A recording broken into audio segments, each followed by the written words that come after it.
Hello, everyone. Welcome once again to my Greencard story. On this channel, we interview people that have done EB2-NIW and their petition has been successful. And also we share information about EB2-NIW.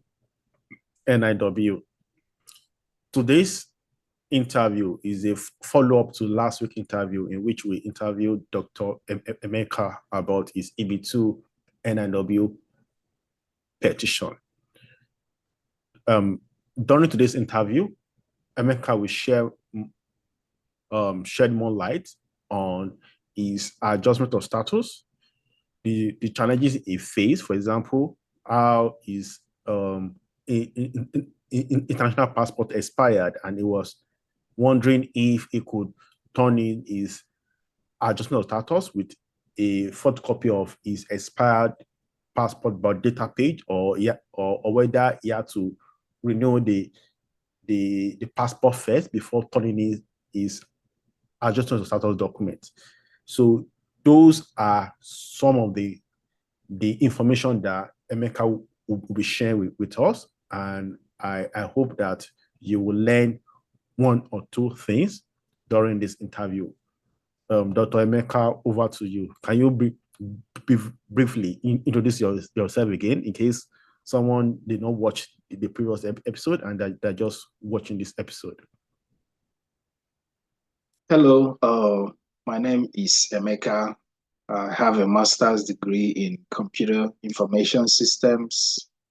I have a master's degree in mechanical engineering and also a PhD in mechanical engineering. So during the time of my filing for the NIW, I was in my final year, in the final year of my doctoral program.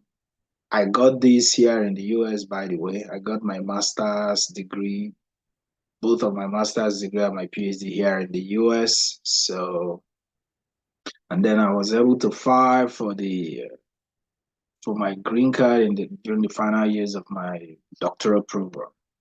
So I got them here in the US, and then when I did that, I thank God it was successful at the end of the day, because that's what we want. Okay. So, yeah. Thank you so much for that brief recap. The first quick question is, I remember that in the last episode, you said it took USCIS 3 months for them to get back to you, and that your petition was approved. From time your petition was approved, did you turn in your adjustment status document immediately, or were you required to wait before you can turn in your adjustment status document? So let's just focus more on the Visa Bulletin. When can you tell us again when your petition was approved and when you turn in your adjustment status document?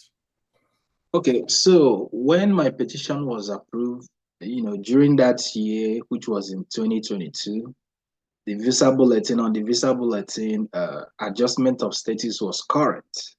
So everything was C at that time, which is what we want. So I got the approval, and of course, the adjustment of status, you have to fill out some forms and, attach some necessary documents because you want to adjust. Now that you're trying to adjust, you have to add also some of the documents regarding your current immigration status at the time. And then it also requires a medical report. So I was able to put all those things together. But like I said, then on the Visa Bulletin, on the Visa calendar, it was current. So you can adjust then. So, it just took me like a couple of months, maybe like 2 months in between to adjust, to file for the adjustment of status. So I got my approval in July. I think it was like maybe like November or thereabouts.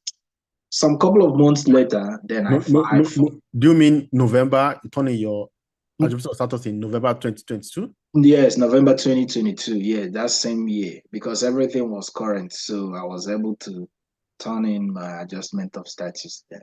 Okay, so when you turn in your document in November 2022, when did you get your green card? That's a different story. So by that time, like I said, when I turned in my adjustment of status, everything was current, so I was able to do that. They didn't require that I had to wait. So I turned it in I think November. Then after 1 month, they called me up for biometrics, which was in January of 2023. Okay, so in January 2023, they called me up for biometrics. So I did my biometrics, and then after that, everything just like freeze out, like nothing. The next information that I got from them was my case remains pending. It moved on to pending. So by then, again, according to the visa calendar, my priority date is not yet current. So I had to wait. But okay, yeah. So Okay, I had so to wait. let me get it straight. By the time you turn in your adjustment of status in November 22, the visa bulletin was current. It was but current. After your biometrics, it wasn't current again. It wasn't current again. But in fact, there was even retrogression. Okay. Yeah, in fact, things went to retrogression. So from there, we didn't know what was going on.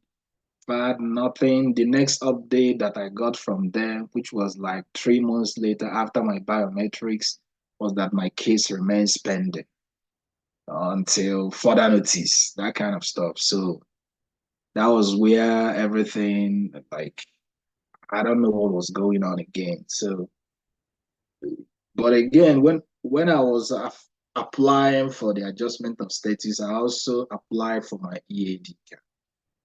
So the EAD card that I got, so the EAD card was along the line after the biometrics. I was able to get the EAD card. Like the EAD card got approved maybe like 4 months later. So about 4 months later or so, then the EAD card was approved. But then the green card itself, which is I-485 adjustment, that one was still pending. When was your green card approved, and when did you get it? What month and year? Okay, so my green card was approved December. In fact, it was approved December last 2023.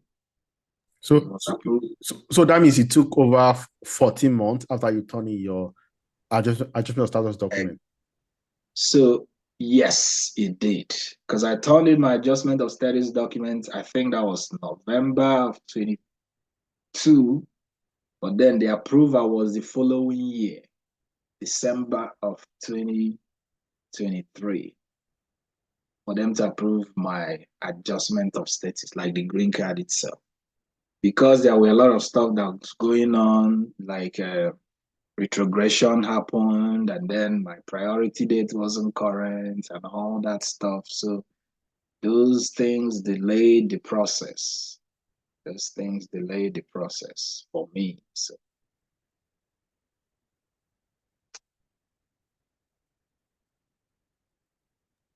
great. Thank you so much for that recap. So one question that I'd like to ask you is, I remember when you were putting together your document for adjustment of status, you found out that your international passport had expired. And you know that one of the supporting documents that US usually asks for is for you to attach a copy of your, it's more like an ID, your international passport bio the data page. So how did you go about it? Did you turn in your adjustment status document with a copy of the bio data page or your expired passport, or did you have to wait and to renew your international passport first and then use the a copy of the photocopy of the bio data page of the new international passport? Can you just shed light on that? Because I'm sure there's probably someone watching us that is also in the same situation right now. Okay, so when I was about to apply for adjustment of status, my international passport had already expired. In fact, it expired like months ago, if not like a year back previously. So what I had to do is that I was sort of, like whether I would be able to apply for it. But eventually, what I did was I I scheduled for a new passport because you know that here in the US, like the Nigerian immigration policy changed, especially for the place where I went to do my own, and probably for every other consulate office in the US. So I cannot just they don't allow walk-ins anymore, whereby you can walk in that day and then they have you and then you do it and go. So then you have to schedule. And so what I did is that I went to the schedule. And funny enough, when you go to the booking website where you schedule your appointment, you might be able the earliest date you might be able to get might be like 3 months ahead of time. Like you may not even be able to get any dates close. So what I did was I had to go to the immigration website, Nigeria immigration website, to apply for a new passport. And now what I did was I printed out a copy of my appointment. Since the appointment, I cannot continue to wait because if I decide to wait, then it's going to take a lot of time for me before I apply for the adjustment of status. So what I did was to simply schedule the appointment for a new passport, got a copy of the appointment schedule or sleeve, whatever you might want to call it, and attached it to the applications that I was sending for my adjustment of status. And then I added a note that I have applied for a new passport that or the earliest date I could get is so and so. Find attached also a copy of my appointment slip. So I did it with my expired passport. That's what I say. But again, I had to apply for a new passport and attach a copy of my appointment notice on the application. That's what I did. And it wasn't any issue for me. Oh, okay. Wow, that's great. Thanks so much for that response. So during your adjustment of status, did you face any challenge? And if yes, can you discuss it? Well, during that time, there wasn't really any challenge because, adjustment of stages is not as complicated as the first step. That's because the first step has a lot of things. So the second stage was pretty much more straightforward. The only, all you just have to do is the only thing that could sort of might delay it is the medical report, which you need to get. So once I was able to get my medical report, I also got help from uh, from Dr. Bola himself and his team on how to also put it together to make sure that I put all the necessary documents. And so at that time, again, I had to make sure that my immigration status was current because that's a very important thing. They want to make sure that maybe if you are still a student, your I-20 or your current H-1B or whatever that is still current as at the time of applying it, it's very important. So I had to make sure that I have a current immigration document like my I-20 because I was still a student as at the time I was applying for adjustment of status. So I put it all together, got help from the team that helped me, like Dr. Bola and his team. So everything, there wasn't any issue. I just applied it and they received it, and then I just have to wait till it was my turn for them to process it. Okay, great.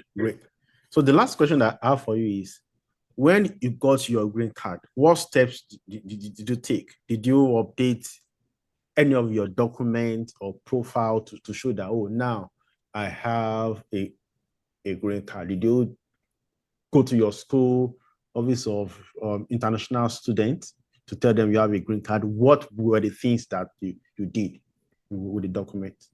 Yeah, so some of the things that, some of the necessary steps, first of all, I had to go to my resume and update it, but I had to include it, because I think it's necessary in terms of getting a job.